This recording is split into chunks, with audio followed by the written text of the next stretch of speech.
امام، استاد، شیخ یہ ہمارے بڑے ہیں. جس طرح آپس میں گرم جوشی سے ملتے ہیں تو جس کو مصلی پہ کھڑا کیا نا بھائی اس کے ساتھ بھی گرم جوشی سے ملو نا. یہ نہیں کہ نماز بھی پڑھی تو پگڑی بھی اچھالی، نماز بھی پڑھی تو جبہ بھی پھاڑا، نماز بھی پڑھی تو اس کی ذات پہ تبصرے بھی کیے. اپنے استاد کا جس کے پاس آپ نے دین سیکھا، امام اعظم ابو حنیفہ رحمۃ اللہ علیہ، آپ مسند پر بیٹھے ہیں، اچانک ایک بچہ سامنے سے گزرا اور آپ اٹھ کے کھڑے ہو گئے. بچہ چلا گیا، آپ بیٹھ گئے. وہ دوبارہ بچہ سامنے آیا تو پھر اٹھ کے کھڑے ہو گئے، آپ احترام سے کھڑے رہے.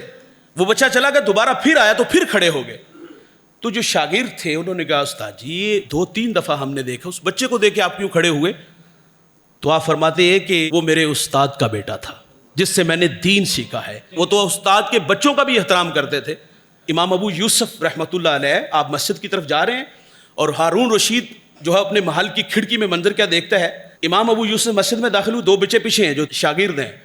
جب وہ اندر داخل ہوئے تو جوتے اتارے تو دونوں جوتوں پہ محبت میں ان کا جھگڑا ہو گیا. ایک کہتا ہے میں جوتے اٹھانے، دوسرا کہتا ہے میں نے جوتے اٹھانے ہیں.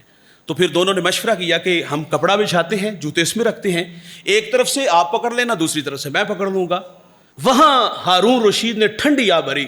اس نے کہا کہ لوگ کیا ہمارے جوتوں کے لیے بھی اس طرح جھگڑا کرتے ہیں جس سے ہم دین سیکھتے ہیں، دین پڑھتے ہیں؟ تو ان کا حیا بھی ہمارے اوپر ضروری ہے.